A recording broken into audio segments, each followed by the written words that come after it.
Assalamualaikum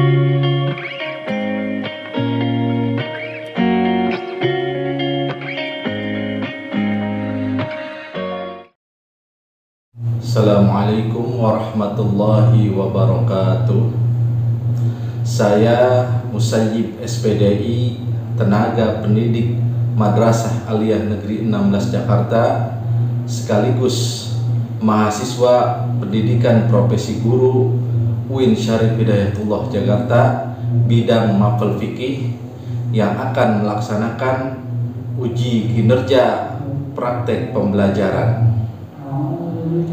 Berikut video praktik pembelajaran saya yang saya akan tampilkan dengan judul materi pemusalaran jenazah dengan subtema tata cara dan tahapan menguburkan jenazah. Mohon selalu bimbingan dan arahannya demi kebaikan saya ke depan dan demi kemajuan kita bersama. Berikut video uji kinerja saya. Bismillahirrahmanirrahim. Assalamualaikum warahmatullahi wabarakatuh. Waalaikumsalam warahmatullahi wabarakatuh.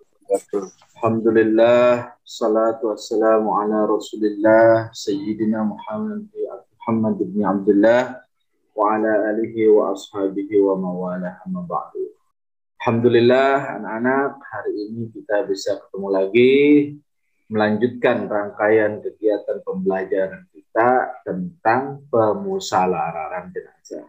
Ya, di pertemuan terakhir tentang cara mengurus jenazah ini kita sudah sampai pada tahap menguburkan jenazah.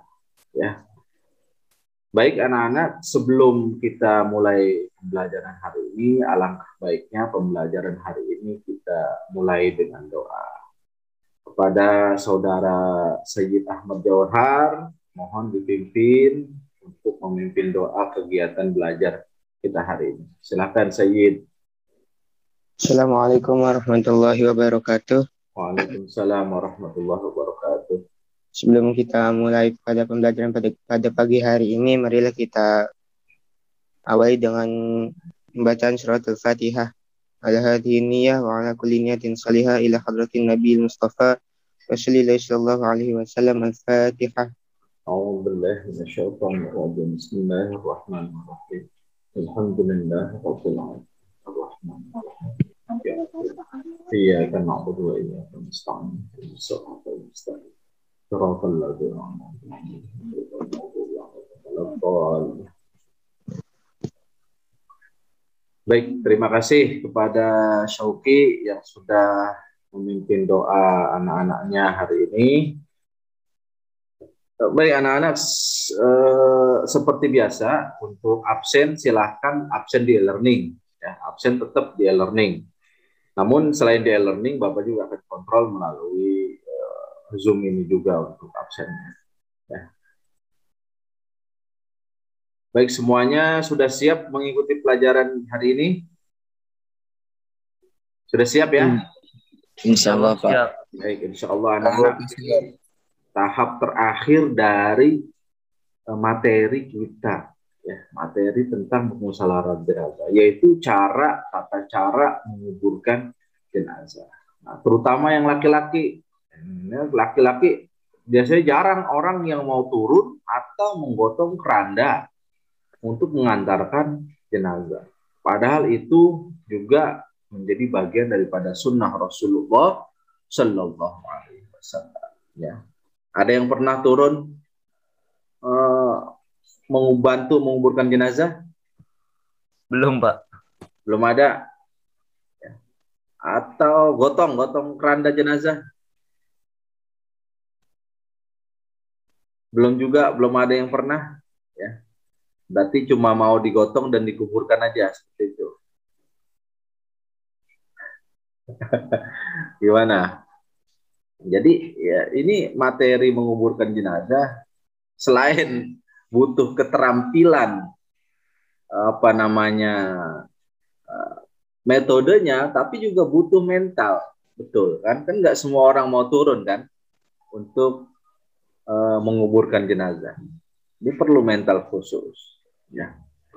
Lalu ada yang tahu kenapa kita meninggal tuh harus dikuburkan?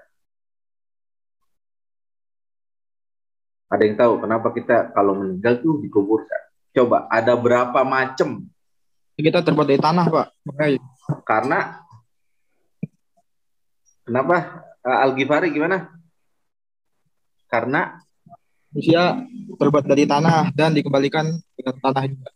betul, salah satu alasan itu betul sekali. Jadi karena kita terbuat dari tanah, jadi kita kembali ke asal. Nah, sekarang berapa coba? Ada metode apa di masyarakat kita ketika orang meninggal tuh selain dikuburkan diapain lagi? Ada yang dibakar, Pak. Terus apa lagi? Yang Ada yang kalian tahu? dipetiin. Dipetiin terus diapain lagi? Habis itu didiemin aja bagaimana? Dimasukin dalam peti. Iya, dimasukin dalam peti terus dibakar, apa dibuang, apa diapain? Ya, digas. Pak. Nah, itu kan macam-macam. Tapi kalau kita sebagai orang Muslim, di apa? Dikebumikan. Bahasa halusnya adalah dikebumikan atau dikuburkan. Ya, tadi kata Al-Ghifari, karena asal kita dari tanah, ya kembali ke tanah. Itu alasan yang paling dasar. Ya kan? Ada orang kan dibakar. Untuk agama apa itu dibakar? Hindu, Pak. Hindu. Ya, dibakar terus habis dibakar diapakan? Jadi nabu. Jadi nabu, terus abunya di apa? Dilarung, Dibuang ke laut. Dibuang ke laut. Itu kan menurut kalian cara seperti itu gimana? Manusiawi apa enggak? Apa tidak sesuai dengan kodrat manusia atau terlalu sadis atau seperti apa menurut kalian? Tidak logis, Pak. Tiga logisnya? Ya, logikanya seperti ini, Pak. Kita manusia, kita dibakar, Pak. Maksudnya gini, kan kalau misalnya pembakaran, kita membakar mayat jenazah manusia, itu otomatis akan menyebabkan hal-hal lain. Contoh misalnya seperti polusi udara, Ya, terus misalnya kan pembakaran itu juga membutuhkan kayu, penebangan pohon, ya, itu akan merugikan hal-hal lain. Jika menguburkan atau mengebumikan, itu menurut saya itu yang paling benar karena kita tidak membutuhkan hal-hal lain gitu seperti kayu buat membakar, tidak menyebabkan polusi udara seperti itu, Pak. Oh, itu alasan kamu. Bukankah kita menguburnya juga memakan lahan gitu sehingga lahan makin sempit? Tetapi memakan lahannya itu kan lahannya itu digali dan tanahnya dikeluarkan. Lalu kita jasadnya dimasukkan, lalu ya ditutup lagi dengan tanah. Menurut saya itu masih lebih efektif ya, lebih baik daripada dibakar, Pak. Oh, baik, good. Kalau dibakar menimbulkan polusi. Sekarang polusinya sudah bisa diatasi lah. Misalkan dikremasi sekarang tidak pakai tidak pakai asap segala macam. Gimana? Ada alasan lain selain itu? Ada alasan lain? Yang lain mana?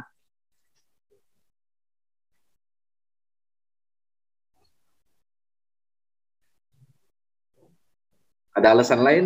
Yang lain bisa mengutarakan pendapatnya yang kalian ketahui. Tapi bukan berarti kita sedang menyinggung agama lain, bukan. Ya. Tentu mereka punya alasan tersendiri, ya, tersendiri cara mereka mengurus jenazahnya. Baik anak-anak, untuk melanjutkan materi kita ini, biar kalian tahu dasar bagaimana cara memakamkan jenazah terlebih dahulu, ya. Bapak akan setel video bagaimana tahapan dan tata cara menguburkan jenazah, dan juga ada materi yang akan Bapak sampaikan sedikit ya. Itu prolog aja. Tadi prolog bahwa memang kenapa sih kita harus dikuburkan? Nah, tadi kalian sudah mengutarakan salah satu alasan. Sekarang simak video baik-baik ya. LKPD-nya sudah Bapak sediakan. Tolong diamati video ini. Ini video dasar aja agar kita mengerti bagaimana tata cara memakamkan jenazah.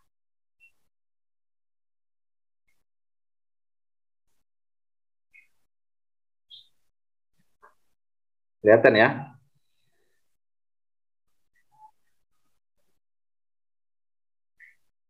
Ini kita kalau mau menguburkan harus menggali liang lahatnya. Ya, lahat itu untuk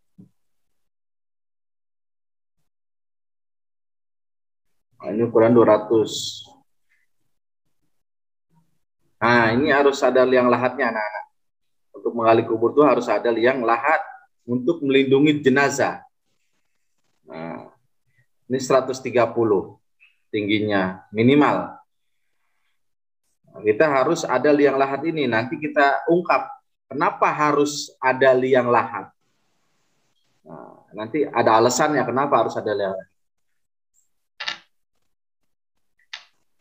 Ya, ini ukuran-ukurannya standar lah, yang standar. Nah, ini minimal 3 orang biasanya di bawah ini minimal 3 orang. Ya, setiap orang yang mengusung jenazah itu harus membaca Bismillah wa ala millati Rasulillah. Bismillah wa ala millati Rasul. Nah, seperti ini. Ini ditutup.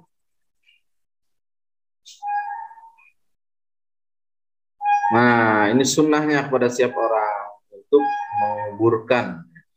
Maksudnya sebagai syarat ingat dalam hati bahwa kita akan kembali ke tanah.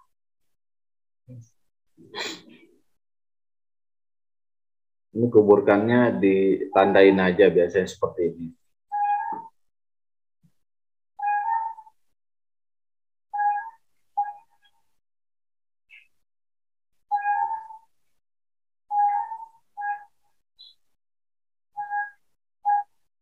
Nah, biasanya setelah jenazah berdoa itu di apa? Ditalkinkan ya. Ditalkinkan seperti itu. Itu standar dasar ya, standar dasar dalam menguburkan jenazah. Itu cara kita membuat standar kuburannya. Baik, lanjut materi yang akan Bapak sampaikan mengenai tata cara menguburkan jenazah.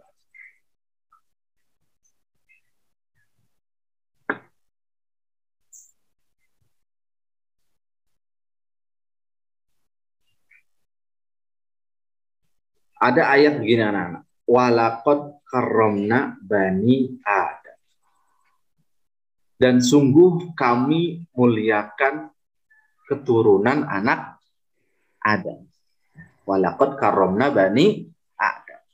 Tadi di awal prolog tadi salah satu alasan kita kenapa kalau meninggal itu dikuburkan adalah karena kita berasal dari tanah dan akan kembali ke tanah. Nah, dalam ayat ini juga ada alasan kenapa kita juga dikuburkan.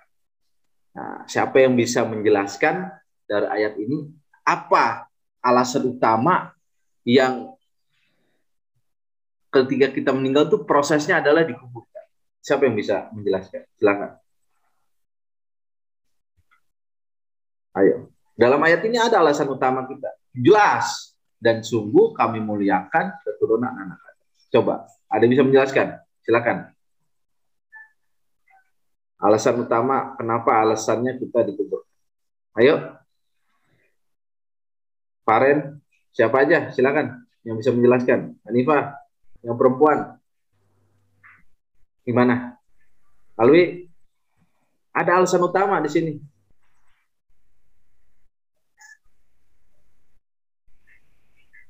Ayo, apa alasan utama? Kita meninggal itu prosesnya dikuburkan, bukan dibakar, bukan dibuang, bukan diurus dengan cara-cara yang lain, tapi diurus dengan cara seperti itu.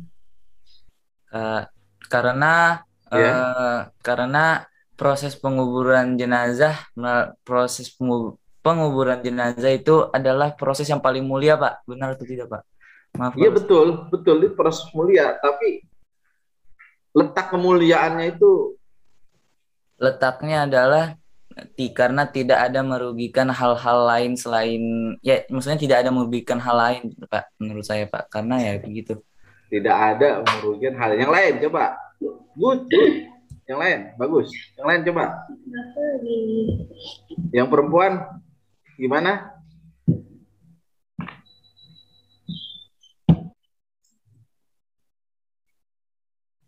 Yang perempuan ada alasan lain? Alasan utamanya ada di sini. Atau ada yang bisa menceritakan dari mana manusia belajar menguburkan? Di situ ada prosesnya, kita akan tahu. Dari kisah apa coba? Kisahnya seperti apa awal manusia bisa menguburkan? Habil dan Qabil Pak. Ya, gimana ceritanya? Ya seperti itu Pak. Jadi kalau tidak salah Qabil yang membunuh Habil kan Pak ya. Ya, terus? Itu karena hasil kurban si Qabil itu agak kayak busuk gitu Pak, jadi tidak diterima Pak. Nah kayak Qabil ini kesal terhadap Habil dan ya lalu ada nafsu membunuh Pak. Makanya terjadi pembunuhan pertama di bumi itu adalah pembunuhan Qabil terhadap Habil. Ya, terus cara menguburkannya gimana? Dia melalui Allah menyuruh burung gagak dalam menguburkan untuk memberi contoh penguburan kepada si Qabil ini gitu. Iya. Itu Pak. Ya, good. Itu awal kisahnya ya. Jadi belajar mengubur itu dari seekor burung yang Allah ilhamkan ya di kasus pembunuhan pertama. Ya. Di proses seperti itu pada saat itu justru kepikiran bahwa ketika meninggal ya, ketika antara Qabil dan Habil itu meninggal ya, itu kepikiran jenazahnya mau diapain. Dia kepikiran sempat untuk dibakar. Seperti itu. Makanya sekarang ada warisannya itu. Ya. Warisan bahwa ada ketika orang meninggal prosesnya itu dibakar. Karena dari zaman dulunya situ sudah terngiang. Apakah ini dibakar aja jenazahnya sehingga hilang? Kemudian ada lagi prosesnya orang dihanyutkan aja di sungai atau dibuang ke laut. Ada seperti itu. Itu sudah terpikirkan oleh Qabil pada saat itu. Ya, tetap terpikirkan. Nah, sehingga warisannya ada sampai sekarang. Jadi alasan utama ketika kenapa kita dikuburkan adalah menandakan walaqad karramna bani Adam. Kita ini manusia ini adalah orang yang mulia. Oh, kenapa Pak nggak dibakar? Kenapa nggak dihanyutkan? Anak-anak, sebagaimana kita ketahui ya bahwa ketika orang meninggal itu habis sakaratul maut itu kalau kita pegang badannya, kalau kita sentuh itu jenazah itu merasakan sakit. Ya. Ada yang tahu gimana rasanya sakaratul maut? Ada saya pernah dengar Pak dari ceramah-ceramah seperti tausiah seperti itu. Ada yang bilang bahwa beberapa ulama berpendapat sakitnya sakaratul maut itu, sakitnya kematian itu ibarat ujung kail pancing ditancapkan ke dalam kulit hingga nembus lalu ditarik dengan sekuat tenaga Pak. Iya, jadi seperti orang dikuliti, gitu kan? Iya Pak. Seperti orang. Nah sekarang bagaimana kalau kita yang hidup ini dikuliti, habis dikulitin terus kita dipegang-pegang orang, gimana rasanya? Sakit Pak.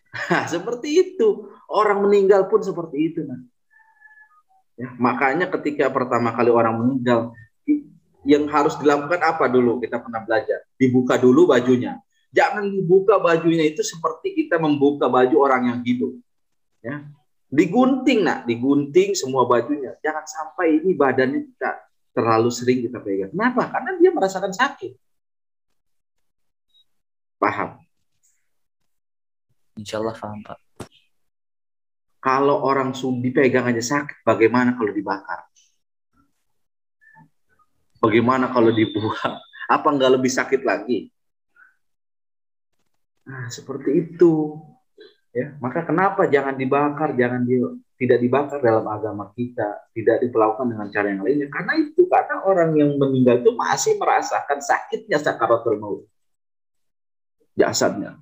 Maka kita sudah pelajari kan cara memandikan, mengkafani itu harus benar-benar lembut dan pelan-pelan karena jenazah masih merasakan sakitnya sakaratul maut.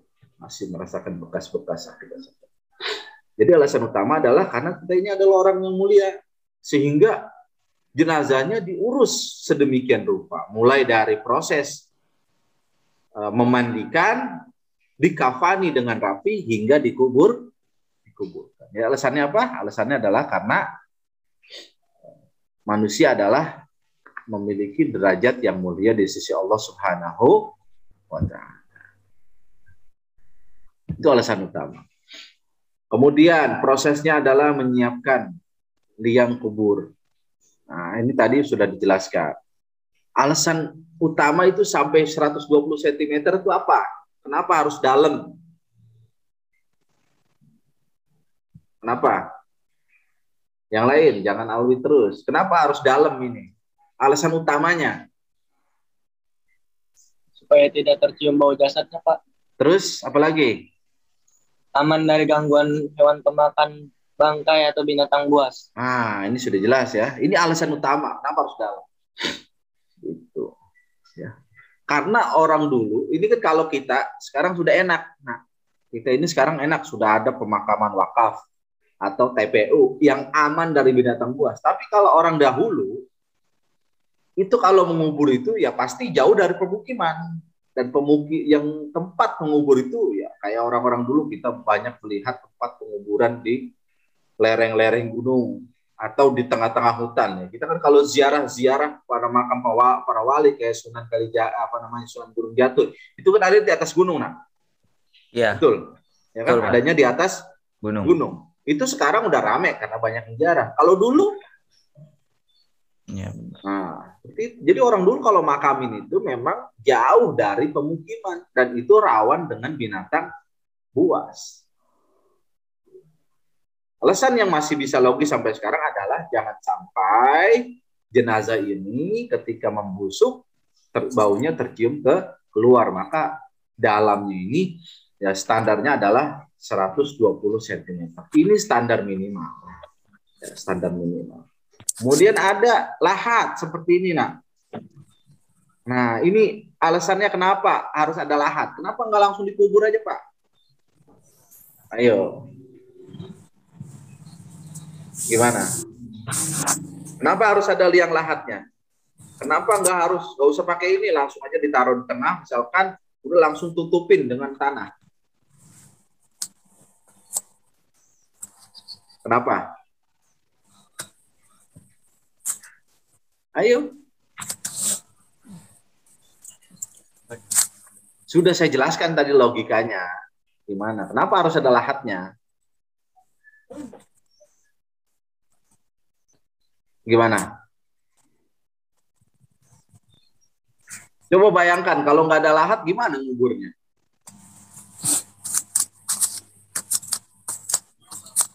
Ayo. Lahat itu sebagai tempat buat jenazahnya nggak sih, Pak, lahat? Iya betul. Tempat jenazah, liang lahat kan yang ini nih. Ini kan buat jenazah. Kenapa harus ada ini gitu? Kenapa nggak langsung taruh tengah aja, Pak? Langsung tindih tanah aja.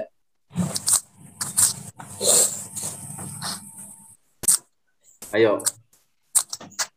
Gimana? Kalau di tengah jenazahnya paling ketimbun, Pak. Ya, kalau ketimbun kenapa tuh?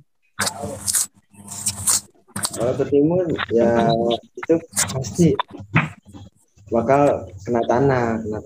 Iya, kena tanah. Jadi kan seakan-akan sama aja kita kayak nguburin binatang. Seperti itu kan? Sepertinya orangnya tidak mulia. Jadi jadi alasan utama tadi dikaitkan dengan alasan yang pertama tadi adalah sebagai kemuliaan. Ya, cara memuliakannya seperti ini. Membuat lahat juga cara memuliakan. Pertama, agar bisa dihadapkan ke kiblat. Betul. Ya kan? Betul, Pak. Kedua, jangan sampai langsung tertimbun tanah. Kalau tertimbun tanah nanti diinjek-injek gimana? Ya. Sedangkan kita megang aja itu jenazah masih merasakan sakit. Bagaimana kalau ditimbun langsung dan diinjek-injek? Pasti lebih sakit lagi. Sama aja kalau begitu kita tidak ya. Ini kenapa harus ada lahat? Itu alasan utama. Itu dalam persiapan kubur. Kemudian Ya, orang dimakamkan tuh harus segera. Nah, sunnahnya adalah cara memakamkan itu harus segera. Jangan tunda-tunda. Misalkan meninggal jam 10 pagi. Diusahakan sebelum asar itu sudah dimakam. Jangan nunggu seharian, 2 harian, seminggu. Terlalu lama itu. Coba yang ada suara-suara mengganggu itu tolong dimute. Jangan berbicara ketika lagi belajar.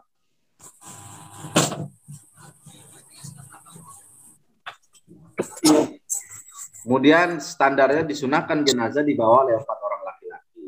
Ya, laki terutama yang bawa, standarnya 4 orang. Menghormati jenazah berdiri tegak. Nah, ini juga ada kita, nak. Jadi kalau kita ada jenazah lewat, ada ambulan lewat, untuk yang bawa jenazah, kita disunahkan untuk berdoa untuk jenazah tersebut. Menghormati. Alasannya apa lagi? Ini alasannya nih. Karena kita memuliakan. Orang meninggal itu juga termasuk manusia yang mulia. Cara kita memuliakannya seperti itu. Kita melihat ambulan di tengah jalan, lagi naik motor, tolong berhenti. Itu adab kita. Berhenti di situ. Baca, kita hormati, kirimkan Fatihah untuk jenazah itu. Itu salah satu adab mengurus orang menguburkan jenazah. Gitu.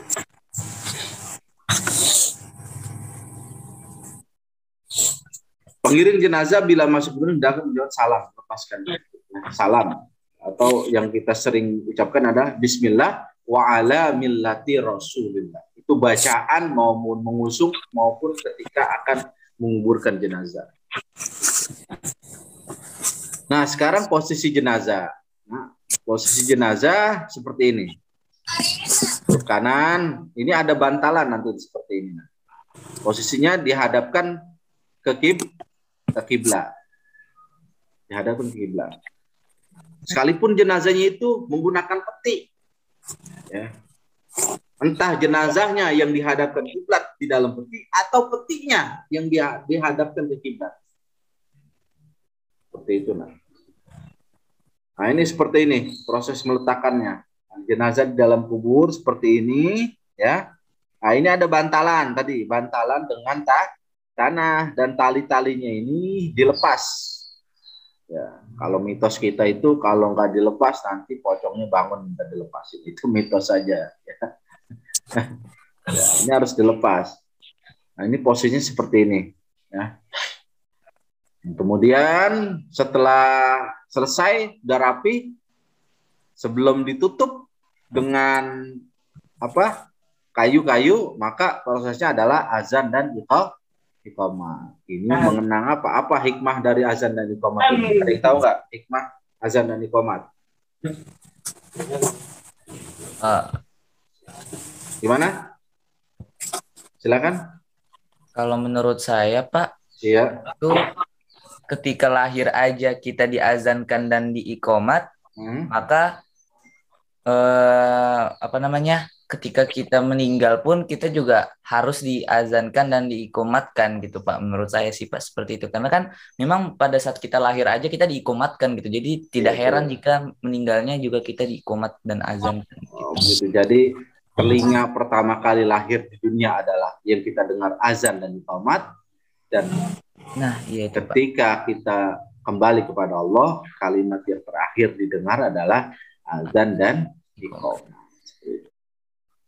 Baik, setelah kalian mengerjakan LKPD yang sudah Bapak sajikan tadi, masalah dalam LKPD, silakan untuk disampaikan dari laki-laki dulu. Siapa yang mau duluan? Silakan. Faren atau Samsudin?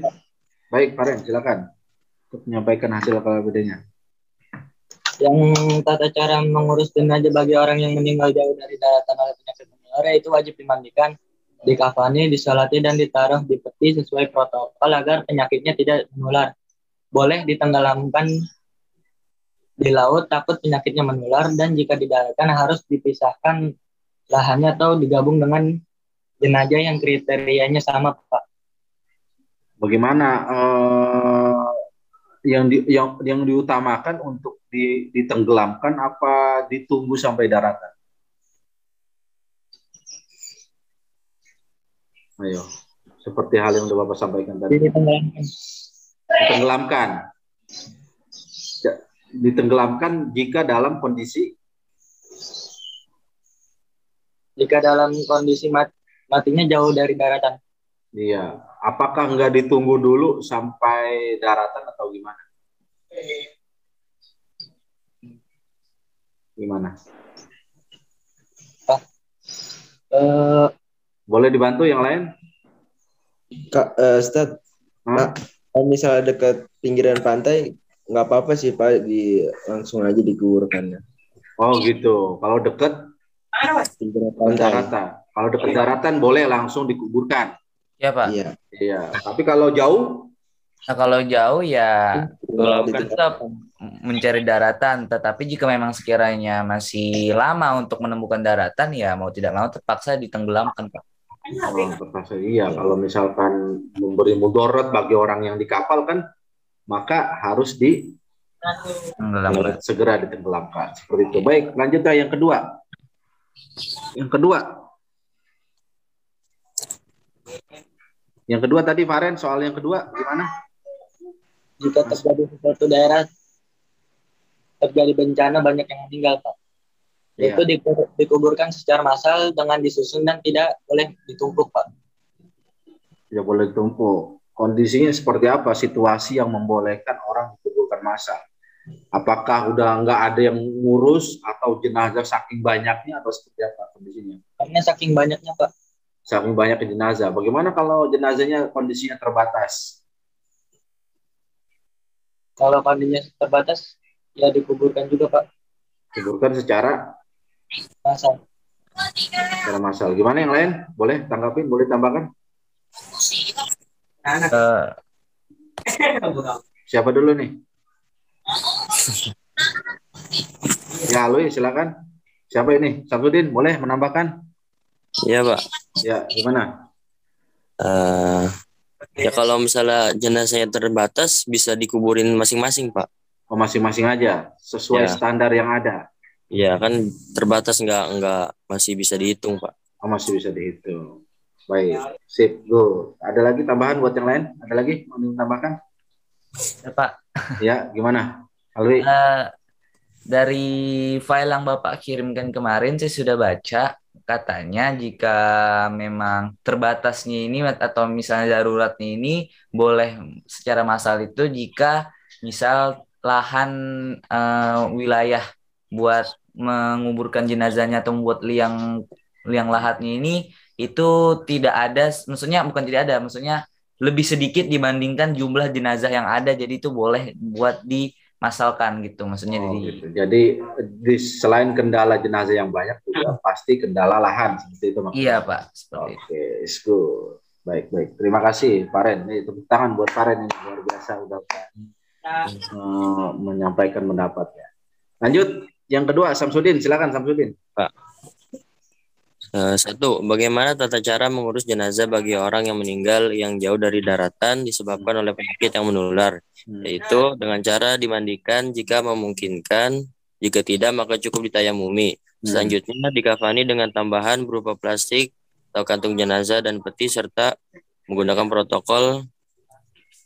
Dan setelah itu jenazah disolatkan, kemudian yang jika memungkinkan untuk dimakamkan di darat. Jika tidak, maka jenazah akan ditenggelamkan di laut.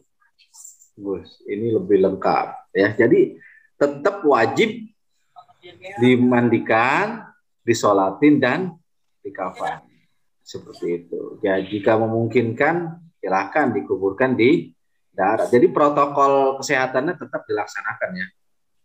Ya, jangan sampai jenazah ini juga menular daripada penghuni kapal yang lain. Seperti itu. Baik, yang kedua Samsudin silakan. Yang kedua, jika di suatu daerah terjadi bencana yang menyebabkan banyak yang meninggal sehingga banyak jenazah di mana-mana, seperti tsunami di Aceh, bagaimana cara menguburkan jenazah tersebut? Yaitu cara menguburkannya yaitu dengan membuat lubang yang muat untuk banyak jenazah. Jenazah-jenazah dikuburkan menghadap kiblat serta tidak saling menumpuk satu sama lainnya. Iya, tetap ya antara perempuan dan laki-laki juga dipisahkan, tetap harus menghadap kiblat. Ada yang mau menambahkan, menanggapi? Tidak ada. Baik.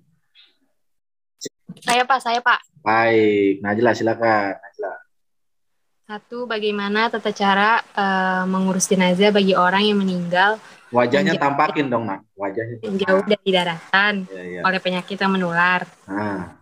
Itu tata caranya mengurusnya jika berada dekat-dekat tepi laut, maka perlu menundanya untuk mengubur di daratan, tetapi jika atau berada di tengah laut, jenazah bisa ditenggelamkan dengan alat bantu berat, dan cara mengurus jenazahnya dilakukan dengan hati-hati karena dia juga punya penyakit menular atau dengan menggunakan alat-alat pelindung. Itu Pak. Terus nomor 2, jika daerah terjadi bencana yang menyebabkan banyak yang meninggal sehingga banyak jenazah, bagaimanakah tata cara menguburkan jenazahnya? Pertama yaitu tetap dikafankan. Kedua, jenazah tidak boleh ditumpuk dan menaruh jenazah secara sejajar. 3, tepat dihadapkan kiblat. Terus keempat, untuk jenazah laki-laki dan perempuan harus diperhatikan posisinya. Sip. Coba. Saya mau tanya, Pak. Ya baik, silakan. Kalau misalkan jenazah itu meninggal malam hari, Pak. Iya, betul. Misalkan tepat jam 10 lah, Pak. Habis itu, dia itu kan boleh nggak sih harus dikuburnya itu malam harinya itu atau tunggu besok gitu, Pak? Ya. Kayak boleh nggak sih, Pak, dikuburin malam hari gitu? Yang lain bisa dijawab. Ada yang mau jawab? Pertanyaannya, gimana kalau jenazah meninggal malam hari? Dikuburkan malam itu juga atau nunggu besok atau nunggu anaknya datang yang dari mana-mana atau seperti apa? Saya Pak, bisa jawab Pak, saya Pak. Ya, siap. Sebagian ulama sih menghukuminya makruh, tapi makam jenazah malam hari meski tetap memperbolehkan. Jadi banyak ulama yang memakruhkan tapi masih boleh. Buat nguburin jenazah malam hari. Boleh. Terus ada lagi yang lain? Ya, kita ngambil logikanya aja sih Pak.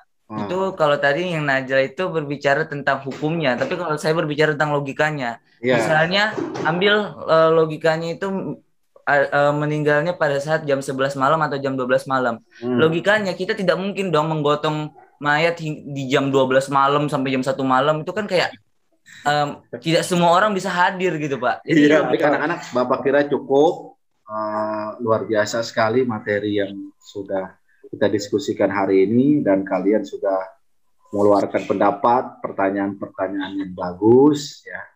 Bapak apresiasi sekali. Pada dasarnya setiap kita itu ya harus memiliki kompetensi dalam tata cara pemusalaran.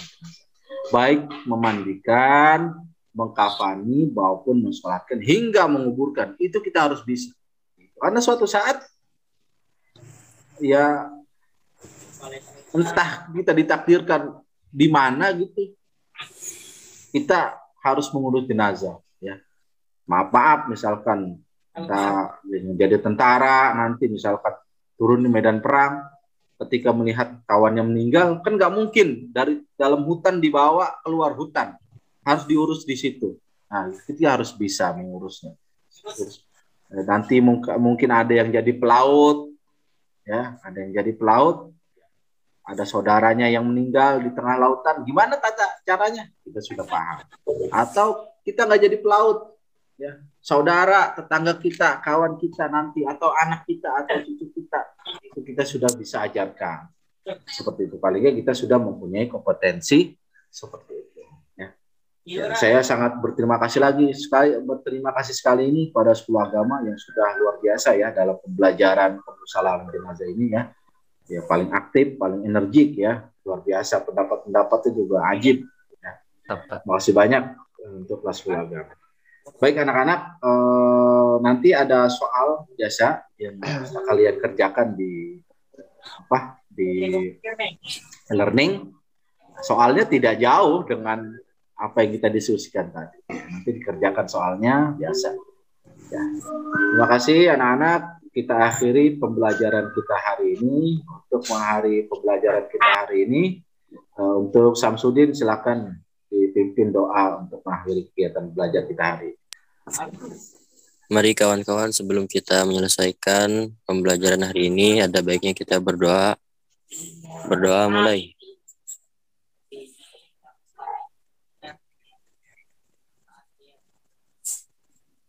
Berdoa selesai. Baik, terima kasih. Mudah-mudahan ilmu yang kita dapatkan hari ini bermanfaat untuk kita, keluarga kita, untuk masyarakat kita, dan mudah-mudahan kita bisa amalkan ke depannya. Sekian anak-anak. Assalamualaikum warahmatullahi wabarakatuh. Waalaikumsalam warahmatullahi wabarakatuh. Ya, silakan.